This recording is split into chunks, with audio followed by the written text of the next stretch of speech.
Three, two, one.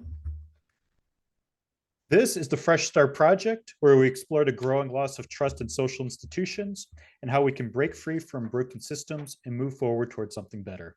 I'm Christian Misluik, and with me today is Henrik Karlsson.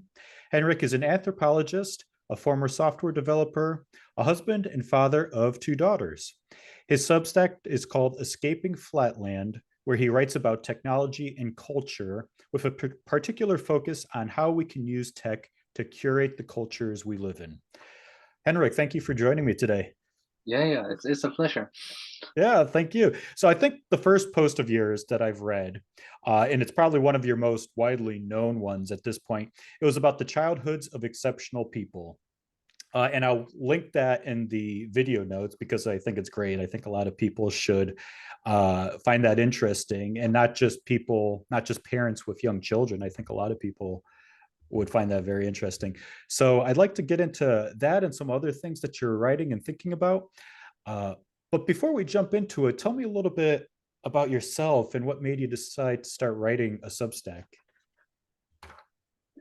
Yeah, so I have a sort of a mixed background as but writing has always been a central thing for me, like since childhood, or like various kind of creative projects around that, and so it's always been a part of it. And but then kind of going through various different projects. I've been in software, and I've been doing anthropology, and I've had various sort of businesses, writing schools, programming schools. Mm. I really like to kind of create sort of new vehicles around my curiosity. Like the curiosity is what kind of drives me, and I just kind of move between various vehicles to kind of pursue the ideas that I want to pursue. And right now, that's kind of taken the shape of a Substack, Mm-hmm. where I write about sort of culture and stuff like that. And before I started, I have written a lot in Swedish because I grew up in Sweden. I live in Denmark, and it was quite fascinating, kind of moving towards writing in English, because it's such a different thing. Because you can write about such small things and be so authentic and find an audience, and that really surprised me. So I just started putting out pieces. I didn't have any network or anything like that, and just very kind of rapidly kind of was pulled into this kind of intellectual internet. It's been an incredible journey for the last 2 years, and I've met a lot of interesting people. So it's been a really fun project.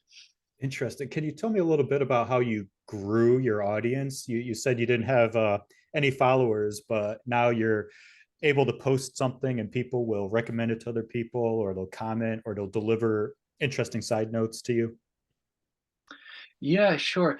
Yeah, so the mistake a lot of people do when they start writing online is they'll just scream into the void, and you have Mm. to understand like the how social kind of networks, or like, so like how it works is like there are certain people hubs, like certain people that are very connected and that are kind of curating and flooding information through these networks. And this is true like online, it's true offline.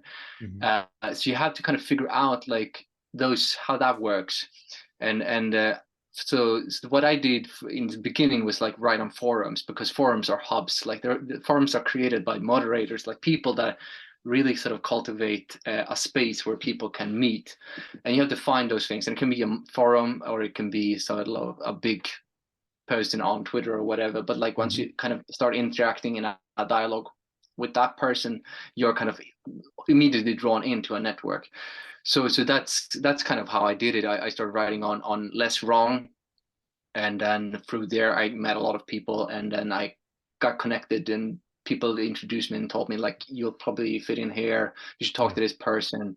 And then sort of gradually you sort of map out the social network, and you start finding the people that you resonate with, and you write to them. So Yeah. yeah.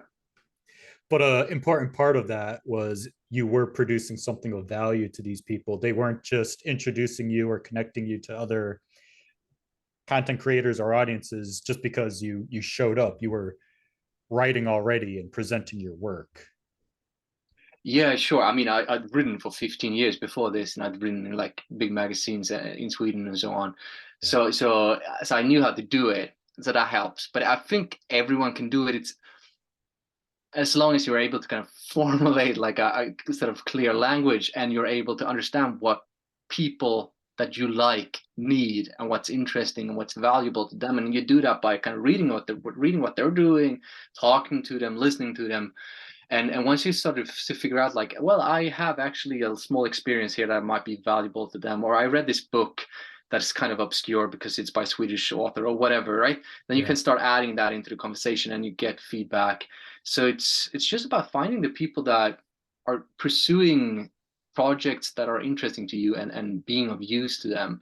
Um, Yeah. And I know a common theme for a lot of your work, it's about how the internet is being used to connect like-minded people. So can you tell me a little bit about how you think technology is reshaping our culture? and it's a strange moment we're living in. I mean, because most of us spend something like 6 hours a day on the internet. Yeah. So that's a very large chunk of the world we're in, and the decisions we make that also make on the internet also kind of shapes our offline world. So you'll Mm-hmm. probably find your employers through the internet. You'll find people you like through the internet. So and the internet is strange in that way that it's you can curate it in whatever way you want to, and we're all doing that all the Yeah. time, like depending on like what you click on and how you train the algorithms to feed you content and who you're interacting with and what you're doing. You are kind of shaping that environment, and that shapes who you become, and it shapes sort of the connections that come to you and the work opportunities and the friends you make.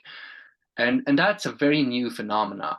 We've had a little bit of that, like you would move to the city and find subcultures and so on, but it's like intensifying. And at this point, it's no longer a choice. Like moving to the city, like if you were growing up in the countryside and you're gay, you moved to the city and found like a gay subculture, and you felt accepted, and it was a choice you did. But now it's no longer a choice. Everyone is doing it, and it's not easy to do well, as you I mean, that's a big theme for what you're talking about. Like a lot of people fail because if you think about like, so you're kind of tasked with creating a culture, Mm-hmm. and that's a very, very hard thing to do because you have to have all these different things that come together in your lives to give you meaning, work, uh, and like making all those things come together in a healthy way is really, really hard to do. And we're kind of figuring that out as a species right now, how to do Yeah. that. Some people have figured out, are really good at it. A lot of people are failing at that task. But I do think it's interesting that, like what you were alluding to, a lot of culture building, it's linked to physical proximity to your people. You know, you you belong to some like village, and so the villagers are your people, and you're walking by them, you're every day, you're interacting with them face to face, and it's really at odds with how we live today. I mean, I think the pandemic, it accelerated the adoption of remote work. You can be working at a company that's headquartered in New York City, but you're, you know, across the country, or you're even outside of the country, and you can be putting in that 8 hours a day as if you were in the office. And we're just more and more um, physically isolated from each other, but supposedly connected because of the internet. So it's just interesting how we're changing how we define community. Do you think there's a physical proximity component to like an authentic community versus a more superficial one that's facilitated by the internet? yes and no. I think there are certain things you can only get in person. Like I wouldn't want to raise my family like By the off internet? FaceTime. On Zoom? You know, and and I've had like when I was in my early 20s, I had a mentor that I worked very closely with, and that kind of really close kind of tacit knowledge where you really go close with someone. It's very important to have that. But I Mhm. think we can do a lot with the internet, and most people have these very superficial relationships on the internet, but that's not how it is for me. You know, like the relationships I have online are amazing, like really kind of fulfilling, and people really kind of support each other, and Hmm. you know, you're there for each other, and that's, so it can be beautiful and a very important thing. And and we're going to have to do it, like we are doing it, so we better get good at it. Mm-hmm. Get good at it. Yeah. Like, how can somebody improve at how they relate to people that are virtually strangers, but they share this common interest, and you want to have this collegial exchange of ideas? Because I think nobody's really trained in like the etiquette or best practices of working with people online on Twitter. You're Yeah, either attacking people, or maybe you can see somebody you kind of idolize and you like their content, but to kind of establish this connection that you're talking about, that seems like a very special set of skills. yeah, it is, and it's sad because like the way the platforms are structured and the incentives of the bigger platforms, there are really kind of toxic cultures that evolve there. Yep. And when you're in them, I mean, you pick up those patterns, you start to interact in those ways, and you learn those patterns. For me, it's very important, like on my blog, I'm starting to have a fairly kind of active comment section, Hmm. and it's really important to keep the tone there, because you want to create spaces online where people can learn like the etiquette and like how to have a constructive conversation, how to establish new relationships and collaborations and so on. So it's really important to kind of find those people and to go out looking for like how do people do it, because there are people who do it, and a lot of I learn a lot by kind of looking at it. If you go on Twitter and you find these people that are good at it, you can Yeah. read their replies and you can see how they're talking, and you can go into the comment sections and you can get a feel for how they're talking. um, and it's very important to have that. You were talking about the village before, and the thing I notice a lot is that you want to have these casual interactions and again with people to build that trust. Mm. Because like if someone emails me something like a big block of text and I don't know that person, that it can be a bit, you know, I try to be friendly and talk back to them, and if it's a really good email, I can make like that'll be a friend immediately, like a short good email that really Yeah. understands what I'm trying to do and provides something really valuable to me. That's amazing. Then, you know, then I'll start a conversation with that person. But more often it's these kind of small interactions, you know, like it just might be someone likes your tweet and then you like one of their tweets, and then you write a small thing and you go back and forth and you build this kind of trust and a feel for each other over Yeah. time. So it's important to kind of try to locate these smaller networks where people interact repeatedly, because if you're just like on the big main feed on Twitter, for example, where it's just like viral like stuff, there's no community going on there. So you have to figure out how to find people that are interested in similar things and kind of move through the network, like navigating to where they are, so you can get these kind of repeat interactions, and then you spend like 6 months there, a year there, Yeah. and relationships will form. Mm-hmm. That's an interesting point that you bring up about, let's say somebody reaches out to you with a really long email and it's a little rambling. I think one of the problems is of growing a large following is that you attract a lot more attention, and not all of the attention is equally valuable to you. So I think if you want to get positive attention back from somebody that you find interesting, you have to offer something. You can't just try to insist that they'll pay attention to you, that they'll interact with you back just because you like their post. There's a Yeah, reciprocity involved. absolutely. Yeah, it was interesting. I actually called my mentor. I had a mentor when I was 21, 22, who was I was doing mostly poetry at that time, and he's a successful poet. Hmm. Um, And so I was working very closely with him for 1 or 2 years. Very, very important experience for me. And at the time, I was nobody, right? I hadn't done anything. I was just a kid. I was a 20, 21-year-old kid. Uh-huh. And so I called him and I was like, because I was thinking about this and was interested, like, why did you do that? Like, why did you bring me on? Why did you spend like 3 or 4 days? We'd spend like 12-hour days, 3 or 4 days a week together. And he would like share everything in his head. He would talk about everything. He would share every draft. He would read everything I did. Like, it was incredible. Like, why did he do that? Mm. And the thing he said, like, to me when I called him the other day was like, well, did I mentor you?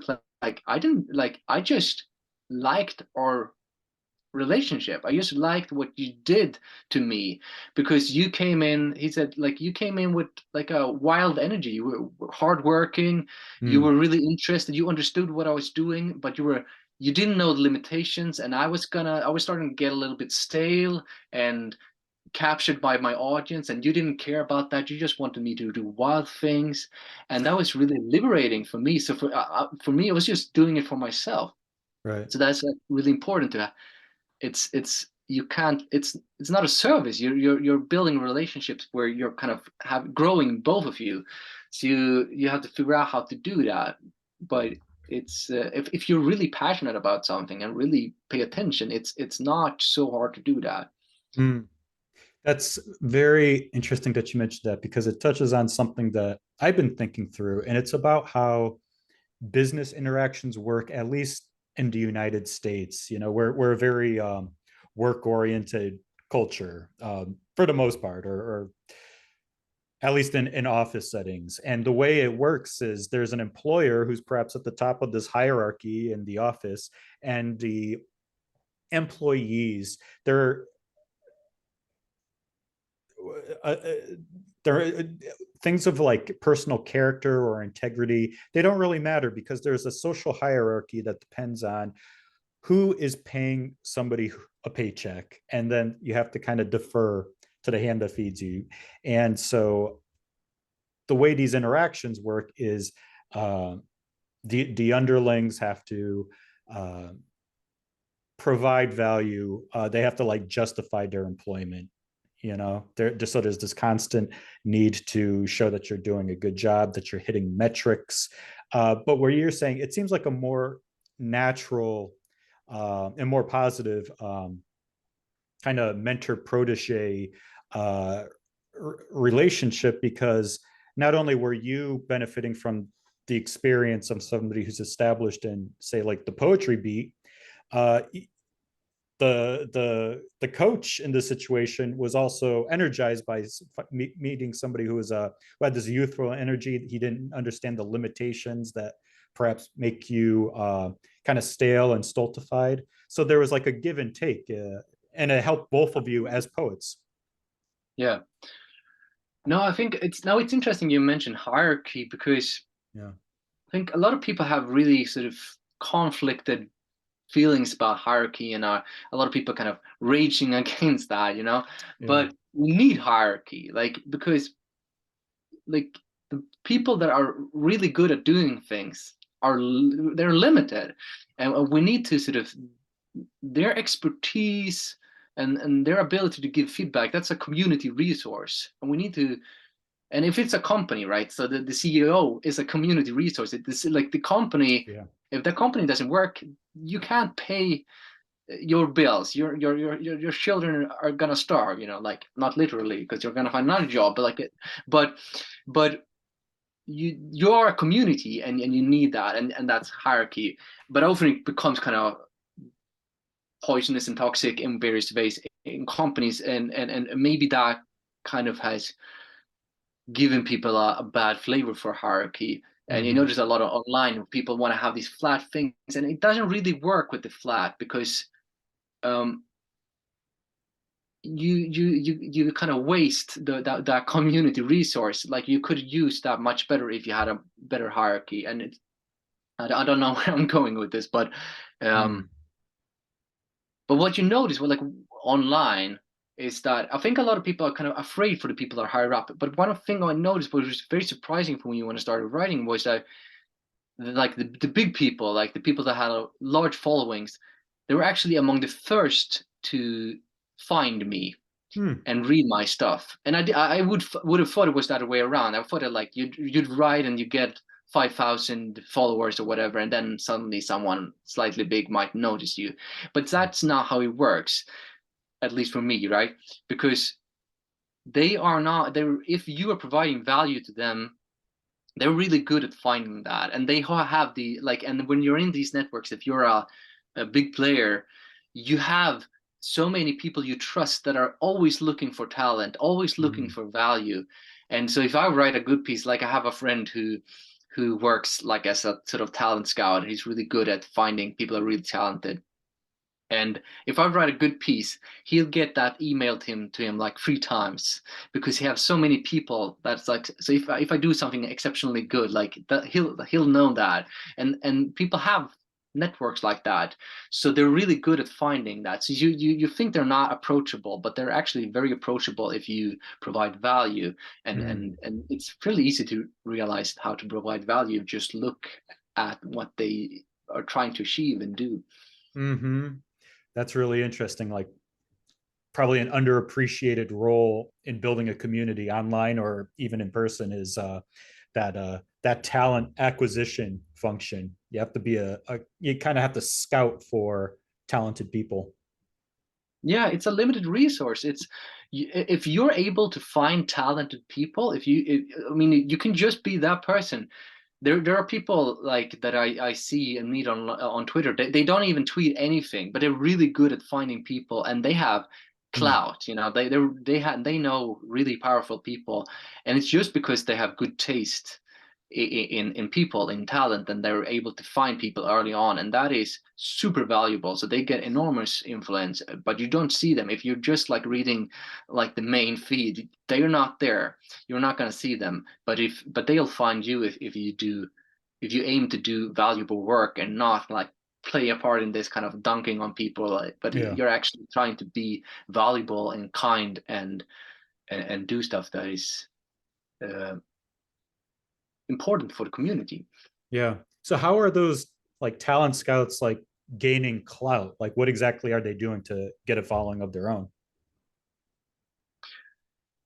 Well, I mean, if I go to someone who's really powerful and I tell them I've found this person who's, you're gonna love him or Hmm. her, right? Then and you're right, then they're gonna listen to you again, and they're gonna want to work with you. And a lot of them, you know, you'll go into, a lot of them go into like VC roles where they find like in seed fund people and stuff like that. So it's a very hard job to find talent like that. So it, people that have that ability, and like, and you're talking about like deal flow, they're having networks. The deal flow is like you have a network where good deals flow to you, and if you're able to kind of summon a network that flows good deals, that's, you know, you can turn that into a lot of money. And Mm. That makes a lot of sense because one pitfall of using the internet is that you can get sucked into wasting way too much time. There's a lot of noise to signal, but if there's somebody who's dedicated to finding out the signal and drowning out all the superfluous noise, I mean, yeah, that's a valuable skill set, and people yeah, will and pay the good way money for that it. works, I mean, it's the algorithm for that, right? It's a very different process, because usually it is talking to people, like, so you're not just, I mean, the part of it is just having curated a good feed, but a lot of it is like talking to people. So people Mm. will call me and they think like, oh, he seems interesting, and they'll talk to me and get a feel for me, maybe introduce me to someone, and they'll ask me like, who's the interesting people that you see? And they're always asking, because I have a decent network. So if you ask me, I'm gonna tell you more interesting places on the internet and more interesting people than you'll find on your feed. So it's really good to kind of move between people, because people are much better at curating than algorithms are, at least if you find the right people. Yeah. Well, that's good. I know there's a lot of interest right now in AI and some of the functions that artificial intelligence can do. I know if you've ever used Chat GPT or any of these things, it seems like a really good aggregator, but it's good to know that there's still that human touch that will be valuable in functions even like aggregation. Yeah, absolutely. I don't think we're anywhere close kind of filling that very kind of high end where you Mm. really have to solve really hard problems and find really talented people. That's extremely hard because it's what data are you supposed to train on? Because it's the problems are super, it's so, that's such a wicked problem, and the feedback is so slow because like if you find someone like a 20-year-old blogger, how do you like, it's, you might not know until in 7 years if you're right about that they were going to make it big.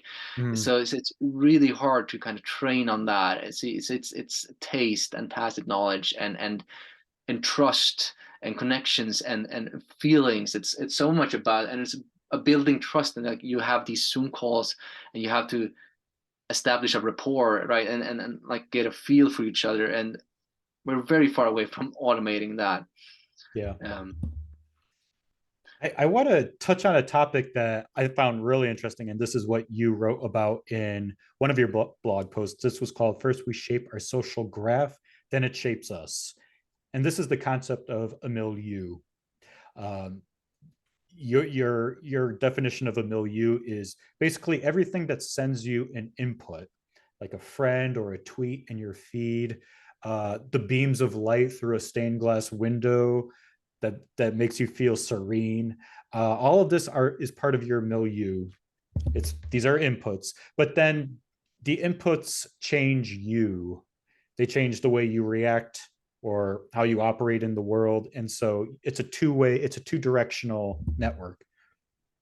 And yeah, your conclusion is that once you know this, you can start curating your milieu. Is that about right? yeah, and as I was saying, like that was what I was sort of gesturing at earlier. We're already doing it. We're always doing that. We're Mm-hmm. making these decisions on what's gonna be the input to what we're doing, and who are we outputting to. So if we take my mentor I had, like, so getting attached to him, like if he's a node, I attached to him and he started flooding information to me, and that changed me profoundly. Mm-hmm. But it also changed me because I was sending information to him, because Yep. I was giving him drafts. I was saying things, and he would do these micro expressions in his face, and I would do readings, and he would be in the audience, and I would see his face. So I was trying to impress him, and that also shaped me. And if you're writing on Twitter, trying to make something go viral, you're talking to this very large mass of people that and they're going to shape you because you're trying to please them, and you might not want to be shaped by that. Yeah. So you have to think about both, like what content are you bringing, what people are you interacting with, what are you reading, but also who are you talking to, who's your audience, um, because that will shape you a lot too. And it's really hard for like bloggers and so on. You talk about audience capture, right? Because you'll get captured by an audience and it will shape you into like a caricature of yourself. But it happens to everyone. You know, you'll have a friend group and you've maybe just kind of stumbled into it, but you're performing for them and you're doing things that they will accept or encourage, and that will shape you, and you'll be captured by that audience. And if that audience of those people or that algorithm or whatever is not the the right audience for you, you will become like captured by that audience and turn into much less than you could have been. Yep. um, Yeah, that's huge. The old saying that you're the average of the five people closest to you. I think that kind of illustrates your point very well. I think it's a problem. I think one of the biggest problems is that people get comfortable with their milieu, with their friend group or whatever. And Absolutely. yeah, and it stunts their potential because that And milieu. Oh, go on. that's one of the wonderful things about the internet, though. It's like you can spin up an alternate reality. Like that's basically what I did here when I started the blog, because I didn't address that to my existing friends because I felt there was something in me that I wasn't able to fully explore. I wanted to become exceptional at writing, and I wanted to think thoughts that I wasn't able to think. Mhm. And my friends weren't interested in that. And the magazines that I was writing for, they wouldn't publish the stuff that was interesting to me. So I needed a new audience. And so when I started doing that, the reason I had no network at all was because I chose not to use my network, because I wanted a new network. I wanted a new audience that would shape me into a new type of person. So that was very deliberate, and you can do that. And some people do that, like have 5 parallel lives on the internet where they cultivate different personas that attract different types of networks, and will kind of let them express or develop or explore various parts of their personality. So it's kind of easy to kind of spin up and use that. You might not be afraid to kind of leave the life you're in. You have your job, your family, or your friends, but you can spin up a new persona, Yeah. and you can start to attract a new network and be friendly and kind and do work for them, and eventually that might grow. Like for me, it's grown into this thing that is now basically a big part of my life. It's you know but and if I grow tired of this, I can just spin up a new one, and you can grow, and you can like plant these seeds of networks and see what resonates with you. And you'll Mhm. notice, you go into these places and you'll be like, I feel really like myself here. This feels amazing. And that's the place where you're supposed to be. And then you go deeper and deeper in that space. Mhm. Yeah, that it's really interesting. And it's funny that you mentioned like you weren't able to talk about the topics you were interested in with your friends. The magazines you were submitting to weren't accepting those pieces. So when you realize that your environment isn't rewarding you for what you think your passion is, then that's probably a good sign that it's time to take your ideas elsewhere. And I think that's what the internet affords more than any other time in history, obviously. Yeah. I think it's super important to introspect a lot. Like there's so much value in introspection. Like, I mean, both for your kind of well-being, but like if you're good at introspecting, it like sounds like this woo thing, like to spend time introspecting, but like it will actually help you in your career, in everything. Like if you're able to introspect and notice, like there's something here that doesn't make me flourish fully, and Mm-hmm. there's something about this that really excites me. If you're able to see that very clearly, and very clearly notice, like these people make me excited, these do not, and the more clearly you can see that, the better you can navigate and curate the environment to kind of bring forth the best in you. And it's very hard to do. And especially if you're kind of caught in this loop and you're always entertaining yourself, you're on YouTube and you're on Twitter and you're always doing these things. I noticed, like I noticed that too much with myself too. Like I have a very positive relationship with the internet, but still when I'm writing, I get a lot of comments and emails, and I get caught in this loop where it's like so much information, and it's really hard for me to kind of parse that and see what is me in this, and where do I want to go, where do I want to grow, where, like what people want do I want to lean into more, and what do I want to lean away from, because it's so much information, it's so crazy. So I really need to like take time out. Like I'll take a month where I'll just turn off everything. I'll turn off the computer, the internet. I'll not do anything like that for a month. I'll be with my kids, I'll be in the wood, I'll write in my journal, because I really need that time to land. At least for me, I can't see what I'm trying to do unless I take like a month. So I'll try to do that like twice a year, where I just disconnect from everything and take the time to really notice uh, what I'm feeling, because it takes a long time to see that. And you get better with experience, but like I've studied it a lot, and I still need like a month to see it. Mm-hmm. And most people never take that time to see what they want. So that makes it really hard to navigate, and you get Yeah. caught by sort of the interests of other people that have. I mean, especially if you're online, there are people that have. They know what they want you to do. Like they have intentions for you. They know what they want your culture to be and your behaviors to be, and they will step in and fill that void if you're not able to introspect and figure out what you want to build and take responsibility for creating that world. Mm-hmm. Yeah, I can definitely see the value of those regular sabbaticals or vacations by disconnecting. Um, I mean, it goes back to what you're talking about with the milieu, like just how potent it is to be bombarded with these inputs and how it reshapes your inner life. And so, if you don't like the direction that your inputs are taking you to, then you got to change the inputs, or at least take a break from them, step back. Yeah. But how do you think about this in your life? Because you seem pretty deliberate about it too. Like how have you have you had a journey where you've gotten better at this and gotten clarity on what you're trying to achieve?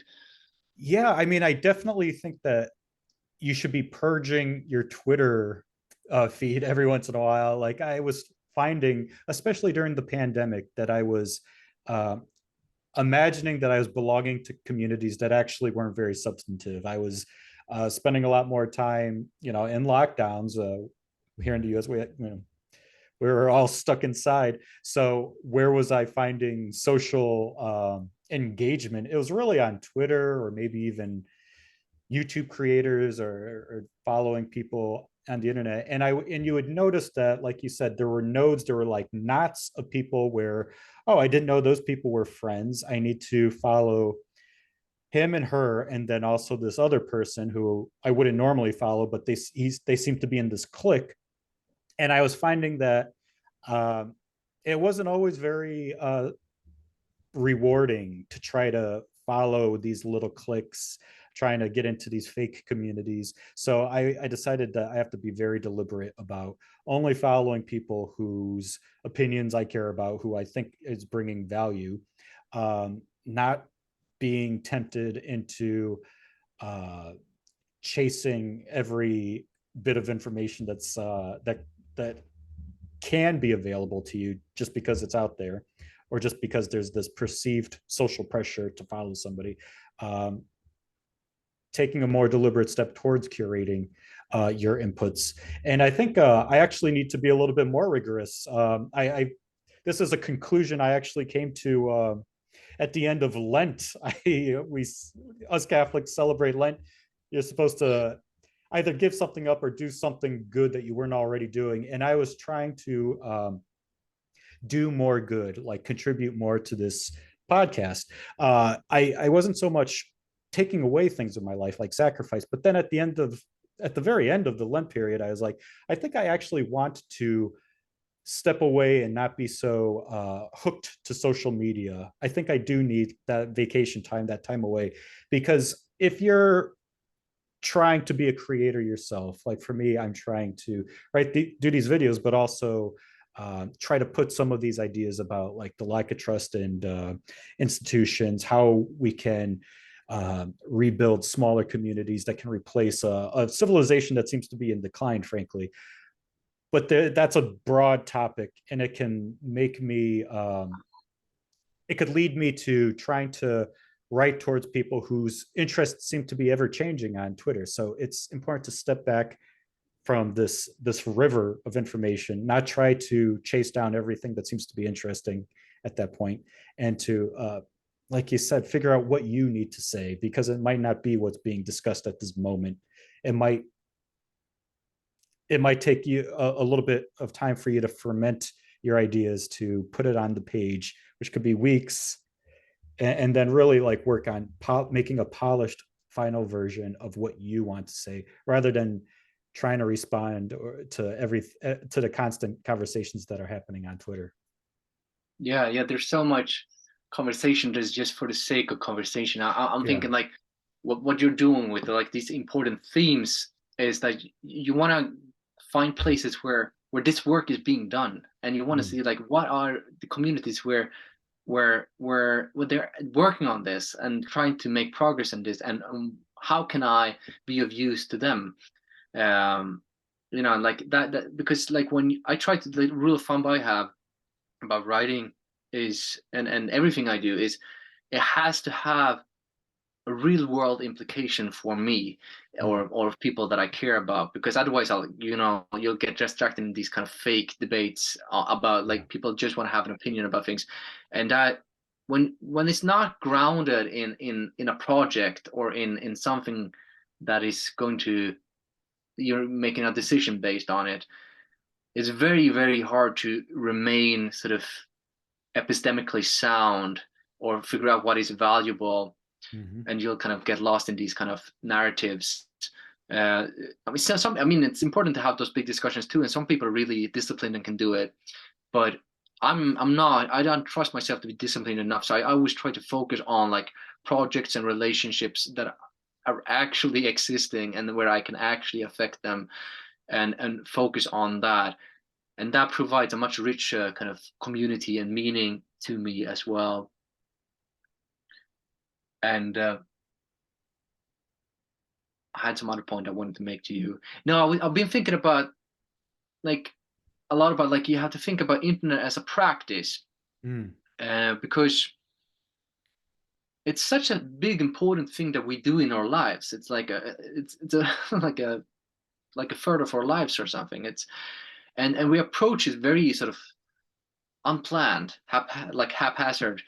And I think it's really important to think of it as a practice. It's like playing the piano or like being a kickboxer or something. And when you do those things, like you're not just doing it. Like there's a difference between like doing something and having a practice. Mm. Because if you have a practice, if you're trying to be a boxer or something, you'll have social support, you'll have other people that are interested in that, you'll have skill models, you'll have like Muhammad Ali or Mike Tyson. That's what you're aiming for, that's what excellence means. So Yep. there's this social kind of context to it. Then there's also rituals, like you'll go to the gym, you'll change out of your clothes, you'll put on your like boxing gear, you'll tell yourself you're an animal or whatever they do. I don't know, I'm skinny. But they'll put themselves in a state where they become boxers, Mm. and then they'll do exercises. But there's this whole kind of thing around the fighting. So it's not just like punching people. It's this whole thing around it that turns it into a practice, and that's what enables them to not be just like random street fighters, but actually like excellent fighters or excellent pianists or whatever. And I think you need to approach the internet in exactly the same way, because it's as hard. It's even harder. You have to sort of think about, and you talked about like being deliberate, and that's kind of at the heart of it, because you're trying to be clear about what you're trying to achieve, like when you're going into this practice. For me, I only ever sit on the internet in this office where I'm right now. I don't have a smartphone, anything like Oh, that. wow. And that, I mean, you can probably do it with a smartphone or whatever, but like for me, that makes it into a practice, because I'll walk up the stairs, I'll put on my shirt, I'll sit down, I'll first open my notebook, I'll read through my notes, what I'm thinking about, I'll make some notes about like how I'm feeling, what I'm working on, and then I'll make a decision. Do I need to do something on the internet to kind of pursue the things, the needs I have, the goals I have? Like I'm feeling a need for connection, maybe I should go on Twitter and see if any of my friends are there, and see if there's any conversation I can be contribute to. Or maybe I want to do research, and then I'll go on Twitter and I'll write a line, like ask a question, do anyone know a good book about this? Or I'll Google things, or I'll just sit down writing. But I'll have this kind of space that I'm starting from, where I have clarity about my intentions. And then also over time I've curated like a set of friends that are doing similar things, and we can sort of be support for each other, and we can like tell each other like that the thing you're doing right now, that's really cool, like, and Mm. and I'll ignore the stuff that's boring.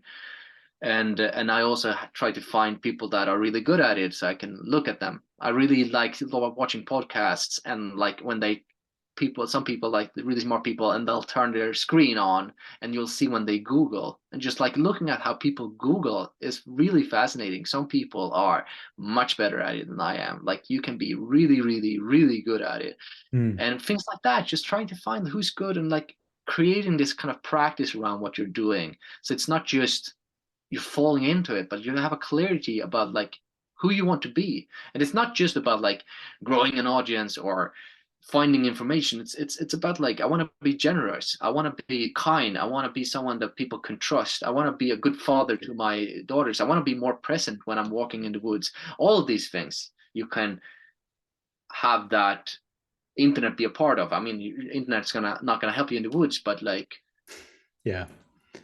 I see this entire philosophy, That is really interesting, having this approach towards the internet, using the internet as if it's a practice like boxing, and you've establish these guardrails really around its usage. So you don't have a smartphone. You only use the internet when it's that time of the day to use the internet for your work to advance your goals. Do you ever feel like the temptation to go on the internet just to waste time or to entertain yourself, and how do you deal with I that? used to do that when I was maybe in my early 20s, so like 10 years ago. But what I did, I mean, I'm a bit of a weirdo, and my wife is too. So we both felt like the internet was taking more energy than it was giving to us Yeah. for the kind of things we wanted to do. So we just got rid of it. We didn't have any internet at all. We had a library up 2 blocks away, so we would go there when we needed. So I would usually go on the internet like twice a week at that point, and I would just Wow. read books and talk with her and talk with friends. So and that kind of helped me ground myself, because before that, when I was a teenager or something, maybe I was a little bit lost, but I just felt like it's my life, I want to decide what I want to be. And I think it was, for me, it was good to have those like 3 or 4 years when I just didn't have it at all, because that established a practice. I kind of grew into this intellectual discipline that's important to me, and I figured out what I wanted to do. Hmm. But and then I sort of kept that, and one of the things I would do then, I would write down everything I wanted to look up. Yeah, so I'd have a list, like a notebook in my pocket, and I'd take it out, like I want to look at this up. And then like when it became Friday or whatever, when I was going down to the library, I'll take it out and I'll look at it, and it's like, what nonsense is this? Like, why did I want to do these things? Yeah. Right? Like, why did I want to know the net worth of Justin Bieber? Like, that's crazy. Why did I want that? And that kind of that became sort of a feedback signal that helped me kind of figure out, like, what do I actually want to do, and so on. Uh, and now, I mean, now I use the internet several hours a day, every day, but it helped kind of maybe sort of shape a practice around it. Mm-hmm. Wow. It reminds me of how you hear, well, the very wealthy in Silicon Valley, they actually don't let their children on the internet, or they don't let them have smartphones, or they're very careful to uh, restrict and limit how much internet access that their children have. Whereas the rest of us, we're allowing our kids to, like, I see babies like playing on tablets, and they are hooked. I don't know how they're going to get through life without that constant dopamine hit that you get from having a screen. Mm. Um, Whereas it turns out the elites actually know exactly what the danger is, and they seem to be have this same attitude of only using it very deliberately. So that's an interesting fact. Yeah, no, it's interesting. I think, I mean, we don't know fully. I mean, there's a lot of indication that it leads to brain damage and so on. Mm. But we're running a big experiment, and I mean, I'm not running it on my kids, because let's wait and see 10, 20 years how this turns out. And I want to be more of a more kind of a deliberate skill model. So I'll sit on Wikipedia and I'll do things with my 5-year-old, and we'll use Khan Academy and whatever. Mm. And eventually, I'm gonna teach her how to use Twitter, if that exists at that point, Yeah. But and and things like that. But you want to have, because I mean, you're going into this very complex practice, so you want to have skill models. You want to have someone guide you into that.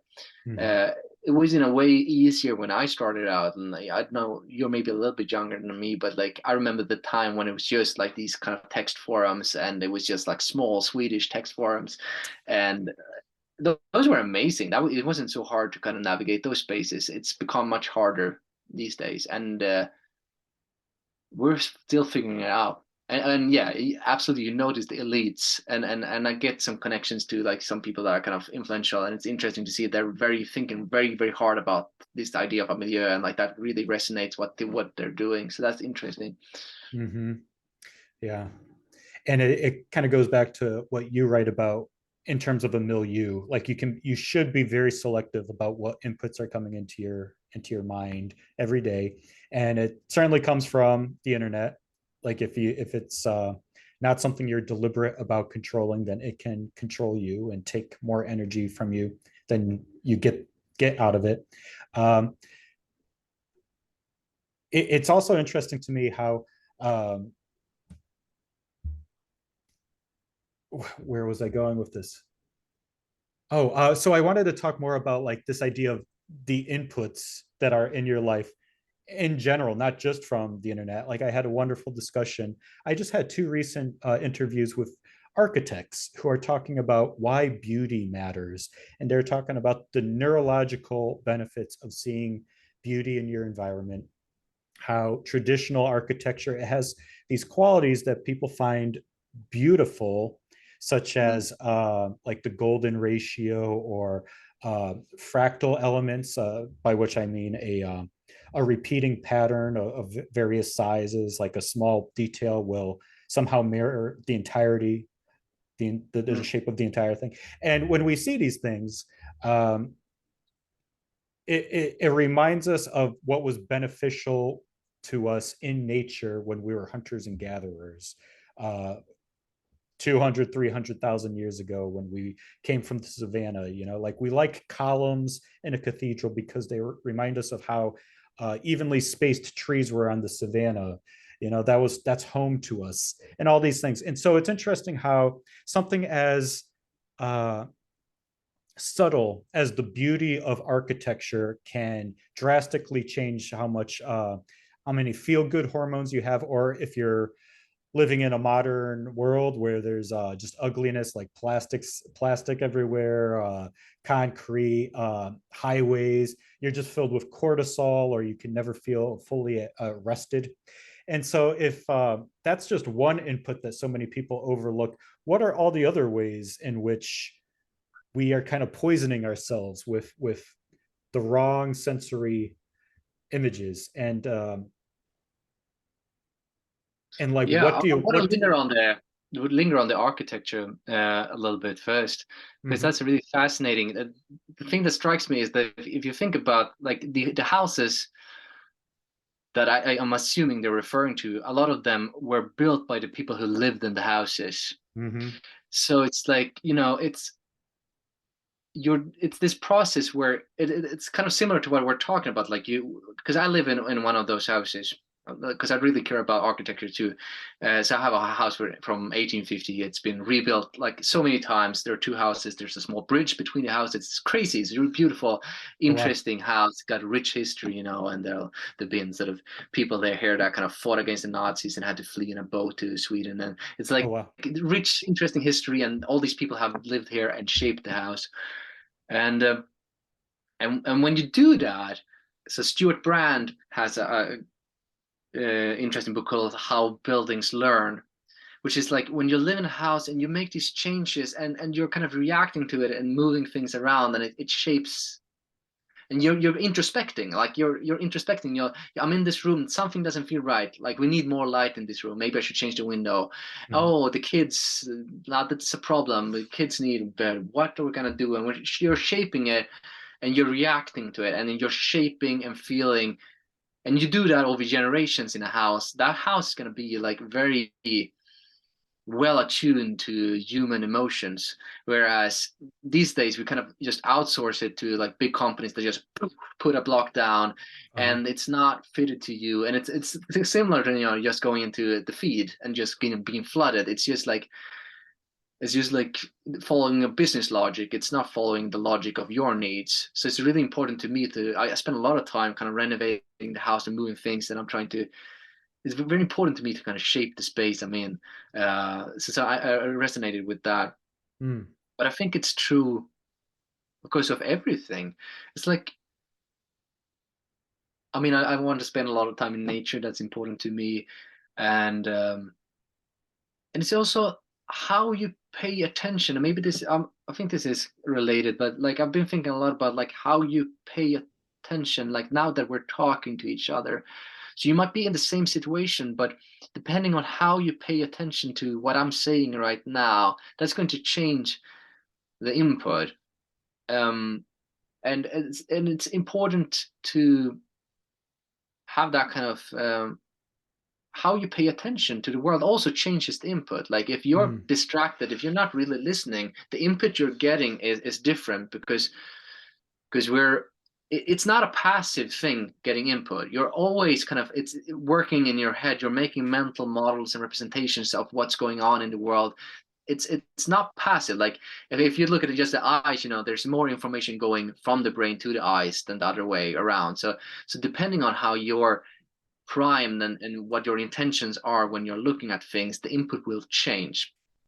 So I think that's also underappreciated, like the importance of paying attention, or the importance of being present. And I remember that was really hard for me, like 10 years ago. I really had to practice that, especially in conversation. Like when I met my wife, she was really good at paying attention in when we were having conversation, and that was really fascinating to me. But I couldn't do it. But I tried to sort of imitate her, how to pay attention.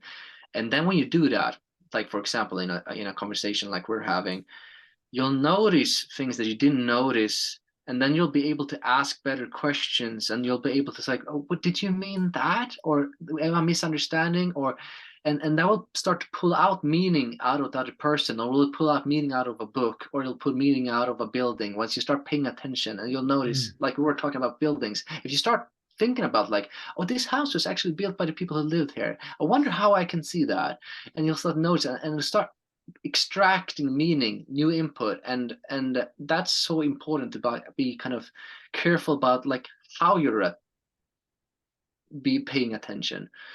That's so interesting, and it's not something we're taught. We're not taught how to interact with the world in a wise way, how to build upon your own wisdom, like how to look at a building to start thinking about its history, the people who lived there, the people who modified it. It's just interesting. It reminds me of your article, the childhood of exceptional people. Like what are these skills that you can teach a child to see the world in a more rich and intelligent and wise way? It's just an interesting question to me. Yeah, no, I think it is. There are several ways to do it. I mean, the first thing, most important thing is just like you have to be in a culture or a milieu where people are doing that. So I learned to pay attention in conversation by talking to my wife, who was really good at that. So if it's I wouldn't have learned that without having a good skill model that I could observe. So and I try to do that to my kids. I try to stop and pay attention. That tree, did you notice? And to kind of model that. That it's interesting to look at things, and when they notice things, you're interested. Oh, what do you mean? What do you see?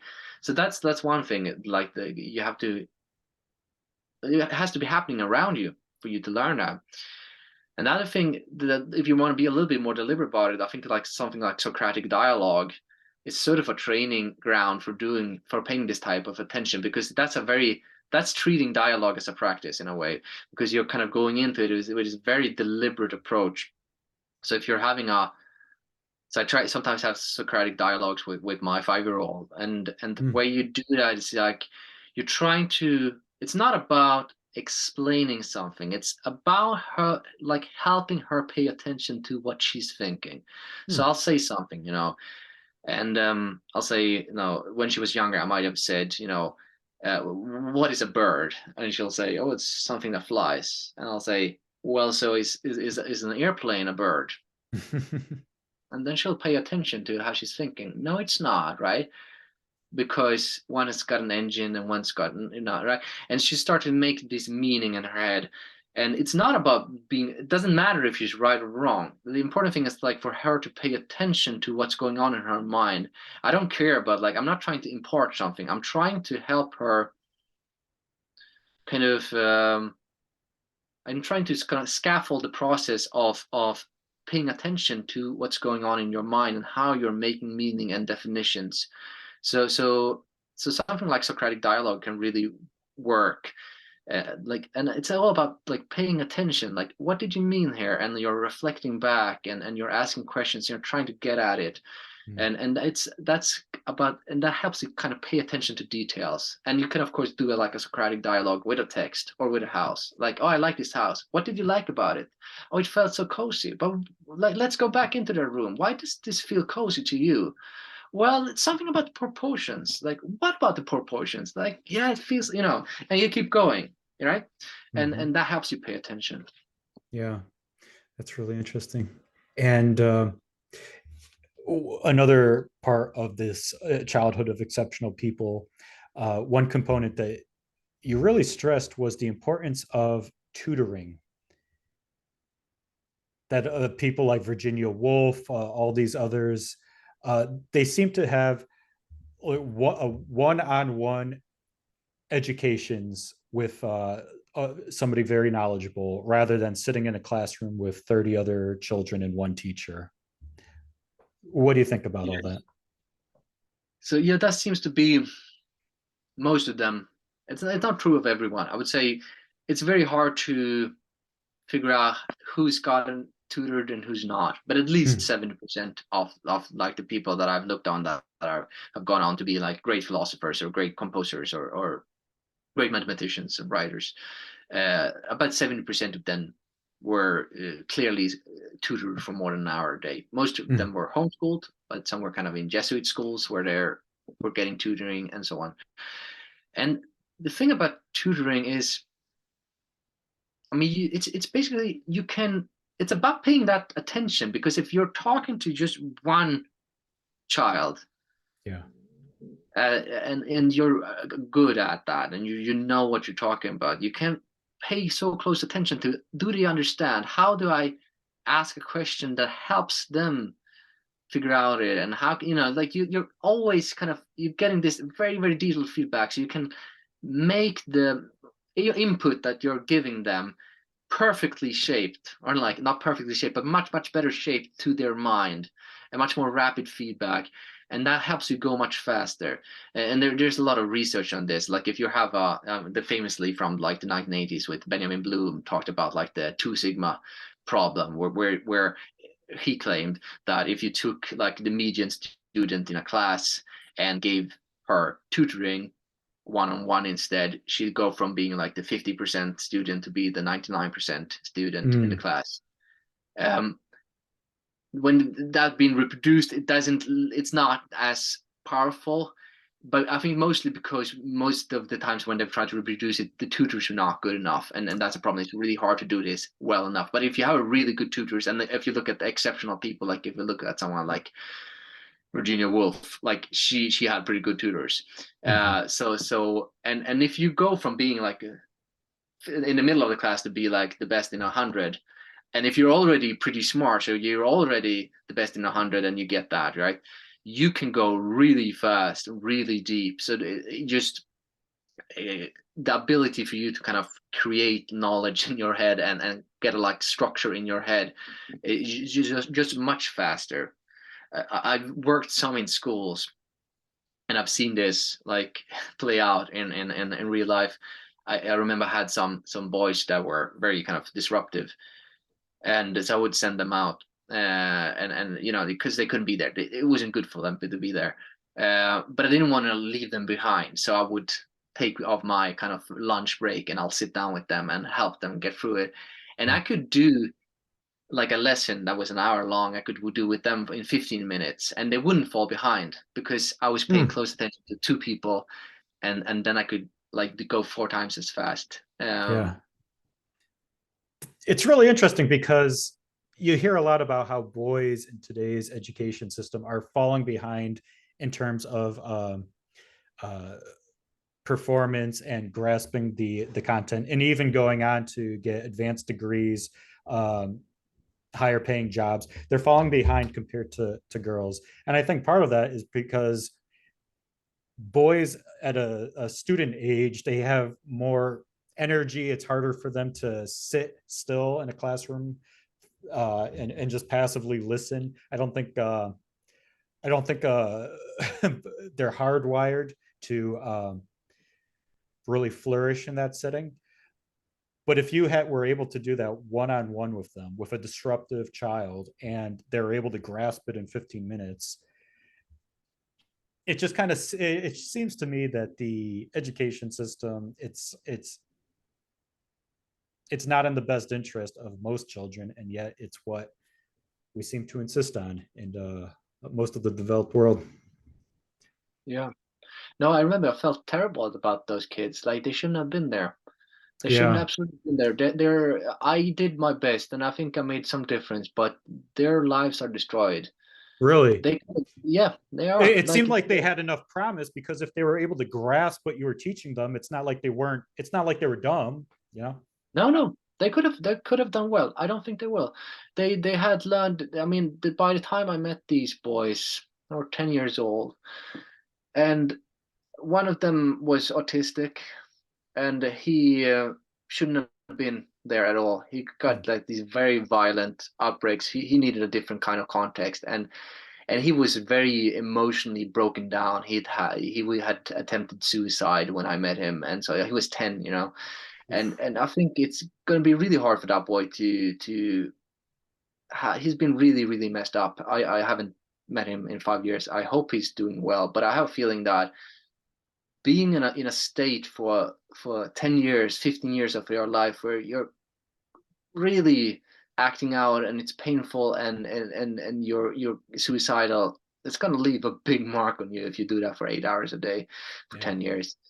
And the other boy, he was kind of more sensitive, but the problem for him was that he'd been next to this guy who was going through like a trauma because he was autistic. He was sitting next to him, and because he was kind of, and then he had started to imitate that because that was became his milieu, and he Yeah. kind of internalized that. And you start practicing.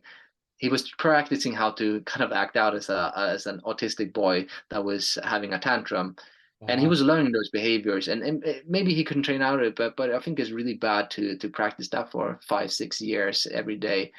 It really hurt him, and it was all because like they were kind of stuck there. They weren't allowed to go anywhere else. In Sweden it's illegal to take kids out of school, so they were forced to be there. They had Mm. to be there, and yeah, the system didn't support them. Yeah. So homeschooling is illegal in Sweden. Yeah, Mm. tell me about it.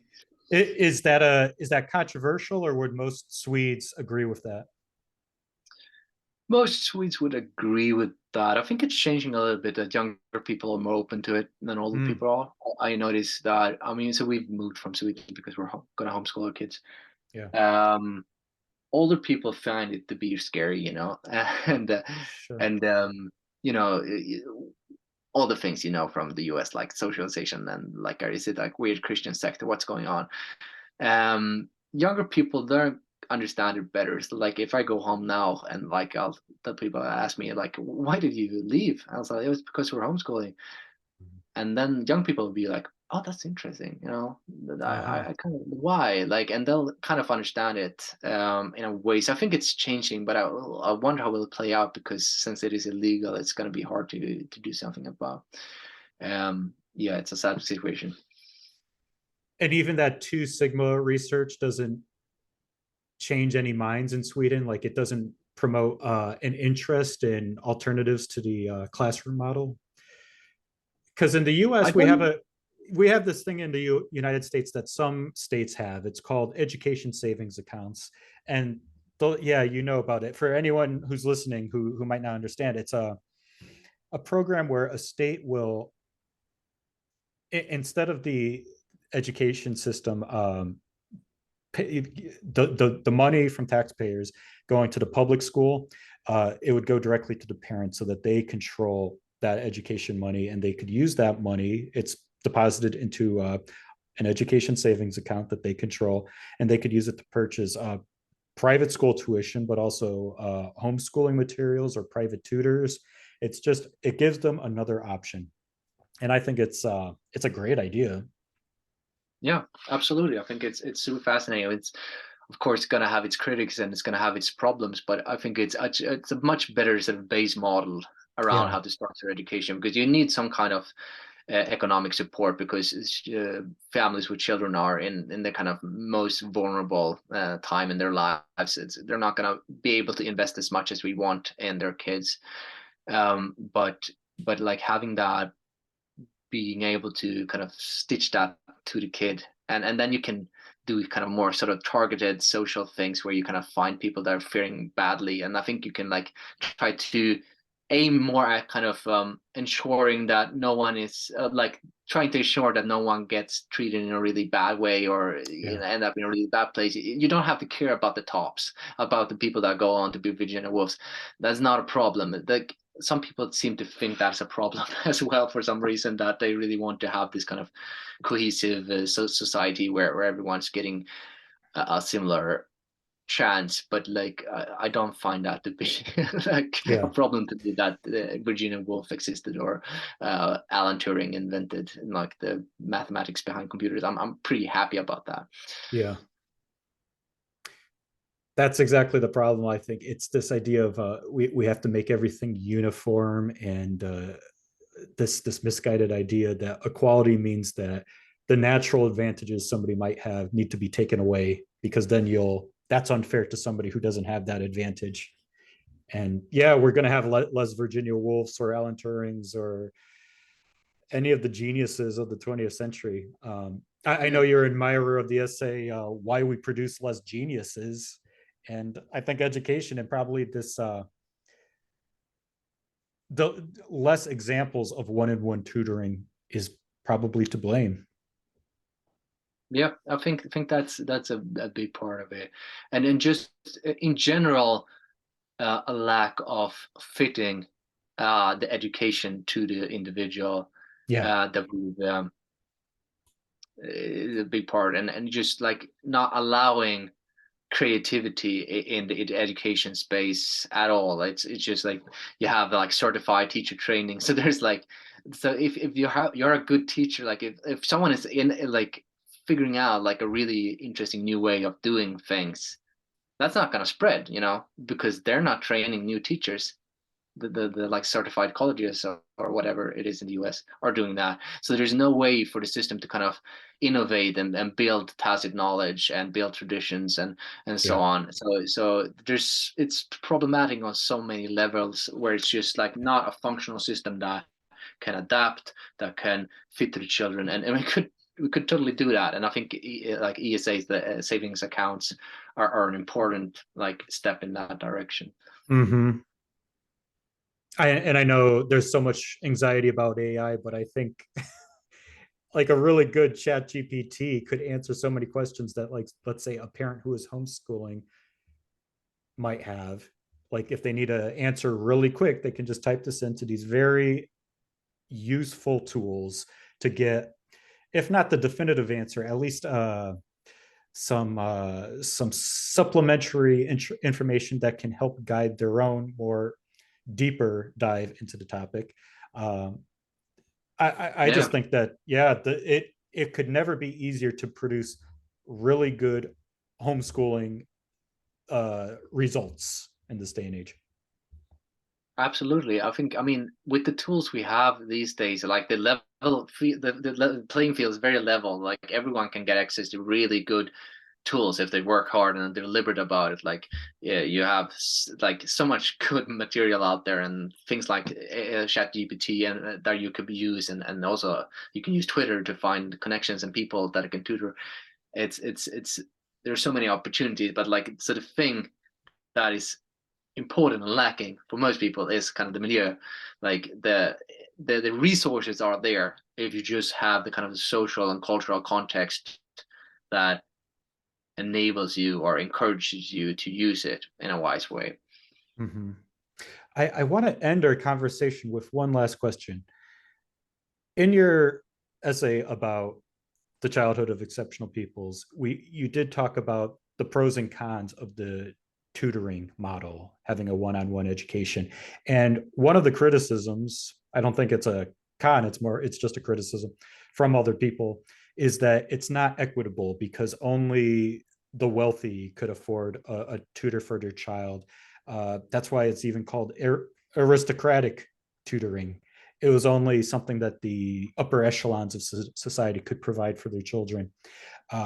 But it also produced really outstanding results. And that's why there were so many high performing outliers in the previous era. I think the 20th century had so many distinguished people, whereas today in modern times, you don't really hear about very exceptional people. Um, I think Elon Musk might be one of those rare individuals who's brilliant and is also very powerful. But outside of that, there's very few people who are making the type of groundbreaking discoveries that you would hear during the 20th century, or making really exciting leaps forward in terms of science or medical discoveries, contributions to literature or art. So do you think that the modern world discourages cultivating outliers, and what influence does that have on the greater culture as a whole? Yes, I think so in some certain way. I think it's really hard to assess like how much of like the slowdown of like innovation and so on is because it is, but it does seem clear that the way your institutions are set up and so on are not optimizing for outliers, and then like we had this kind of these big institutions building up, both in like the government side, but also in business, like people like these big conglomerates where they're and you become bureaucracies, and Yeah. it's just kind of in this kind of later stage of a capitalistic process where everything is kind of settled, and it becomes these power games, and there's not as much interest in the outliers and space for those. And I think, yeah, that it leads to stagnation in some way, because you always need to have like, yes, you have these things that we've built up, and we need to take care of those things, but we also always need to have that kind of creative destruction, these new literary genres and new innovations and people that are going on, and like, and those are always coming from individuals in small cliques of people that are kind of doing that, and if we're not able to support people to do that, we're kind of sacrificing like the future growth. It's like this short-term thing, like you're getting security now, but you're not getting like security later when things start to crumble. So yeah, I think that is a problem. Mm-hmm. um Yeah. Well, I think we should wrap up because we've covered a lot. But before we go, any advice to our listeners about how they can cultivate uh, their own milieus, and how they can invest in themselves intellectually? yeah, I think we can sum up some of the things we've said. I mean, I think it's important to kind of focus on the internet because that's probably going to be the big problem for a lot of people and the big possibility. So just like probably like take a weekend off, like turn everything off and just listen. Like, Yeah. what are your needs? What are your goals? What do you want to be? You don't know what the answer will be, and you don't know what the answer will be in a year, but like getting some clarity on that. And then like based on that clarity and that feeling what you want to do, like make a few decisions. Like you were talking about length, like remove a few things Mm-hmm. and decide on a few things that want to lean into, and then you do that, and then you notice how you feel, and then maybe wait a month, and then you do the same thing again, and then you prune, and then you go deeper, and then if you do this over and over for a year or something, you're going to be in a very different place. But it starts with just like that small decision of like listening to yourself, and then removing something and adding or going deeper into something. That's awesome. Henrik, this was a great conversation. I really appreciate you coming on. Yeah, it was a lot of fun. We just went to places I haven't been before, so that was fun. Excellent. Very good. And for those of you listening at home, if you like this conversation, give it a like, subscribe, because we'll have some more on the way soon. All right. Thank you, everyone. Take care.